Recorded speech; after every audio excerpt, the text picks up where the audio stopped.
Good afternoon, October 10th, 2017. Um, my choice to be a vegan, and where that's taken me. I've off and on been a vegetarian a lot in my life. On my spiritual journey, once again, I keep looking away. I don't like looking at the phone. On my spiritual journey,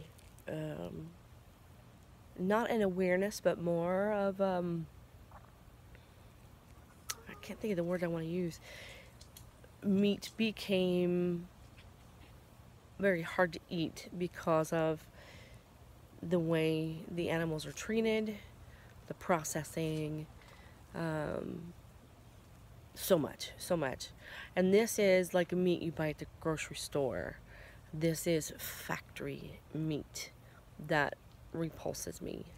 Honestly, if I had access to meat, if I went hunting and I knew how the animal was killed cleanly, had lived a good life, and then processed cleanly, I would eat it. Because the animal is in the animal's mind, the animal is there, it's living, and then it's not when it dies. But animals that are in a factory, in a processing plant, in a warehouse, that are bred, chickens that are bred so horribly wrong, just so they will develop breast meat, and their breast meat is so big that in a matter of just weeks, the animal can't walk anymore because it's so breast heavy. It basically just pushes its breast along the ground. You really want to eat that?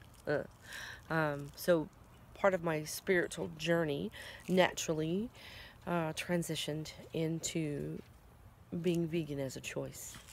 And I did a lot of research on choosing a vegan plant-based diet. If there were supplements, and so on and so forth. B12, yeah, you gotta take your B12 because you get that from meat. You gotta have you some B12. And then more things too, because I'm trying to stay away from processed food, so I don't understand why you would go to the store and buy a vegan patty, a chicken replacement patty, a burger replacement patty that has so many ingredients in it, and you need a college degree to understand what you're reading. Why you would want to put that in your body when you don't want to eat meat because you've chosen a plant-based diet, but yet you want to eat a meat substitute. That's kind of an oxymoron to me. And so, because of spiritual reasons, I chose to give up animals and animal byproducts. You know, honey, milk, cheese. Oh God, I love cheese. Because of the way it's processed.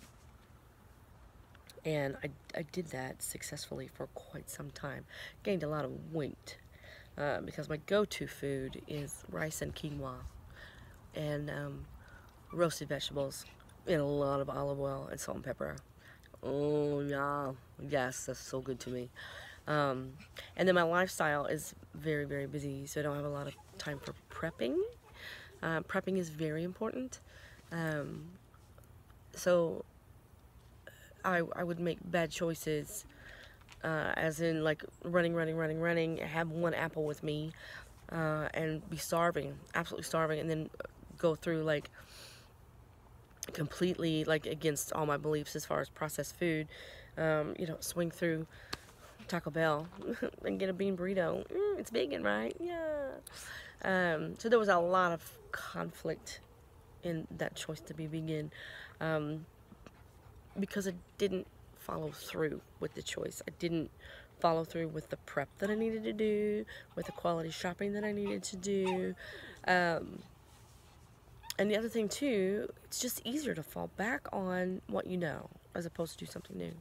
Plus, you know, I share a life with a carnivore.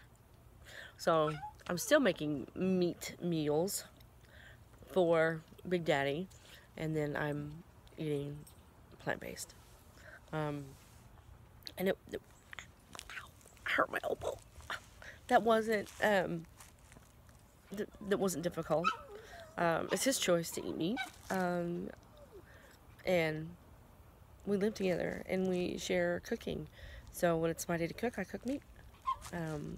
So it's my spirituality, it's my journey that took me away from meat, not his. And I'm not going to judge or condemn him for that. Over time, because it's so hard to say, no, I'm vegan. It became easier to say, I'm just really picky. I'm just picky. People would accept that more than me saying, no, I'm vegan. In things like, hey, let's go out and get some dinner, and the people would be like, oh, but what can you eat? Like, it was like, I can eat anything. Trust me, I'm a big kid. I can eat anything. I will always find something to eat. Always, always, always. And it's like they were put out because they felt like I was put out. Like, it was this crazy exchange in like unfounded misconceptions in each other due to lack of communication. So I would say, you pick a place, I'll go, I'll find something to eat. Every place has got a house salad. Every place. You know, push comes to shove, I will eat a plate of French fries. Yes, child, I will. So it became a hardship. Not on me, but on most other people. Like, they felt bad for me. Even though it was my choice. I wasn't missing out on anything. I was experiencing the life that I wanted to experience with the food that I chose to eat. And then, because I am chemically, how do I want to say, like, not chemically, but I'm predisposed to pleasing people. I want people to be pleased. So through peer pressure, when we would go out, I would eat meat, fish. I can get fish anywhere. I would eat fish. And then that transition from fish went to cage-free eggs, because I know where they come from. And then the cage-free eggs turned into, can't find cage-free eggs, so I'm just going to grab a dozen eggs at the store, to, you know, this spiral back into eating animal-based products. Because I was trying to please people, so that way when people would say, hey, you want to go out and eat? We would be like, yes. And then they would just go somewhere, and then I would stop making them feel uncomfortable, even though I was outrageously uncomfortable with what I was putting into my face. And then that spiraled into crazy depression baggage. I can't even, like, quote unquote, what will go through my head, I can't even, you know, follow the spiritual path because I'm eating meat. I can't even do this because I'm eating meat. And then all of a sudden I made everything about my life around eating meat. So then I was more concerned about eating meat than I was about my spiritual journey. What a paradox, right? So it wasn't that I was on a spiritual journey and that I was trying to live the best life that I could live. I was completely consumed about not eating meat. That became a spiritual journey, was not eating meat. Not enlightenment, not being a better person, not, you know, rebounding with good energy, not about anything, you know, on that spiritual. It was just meat. And I had to let that go. And when I let that go,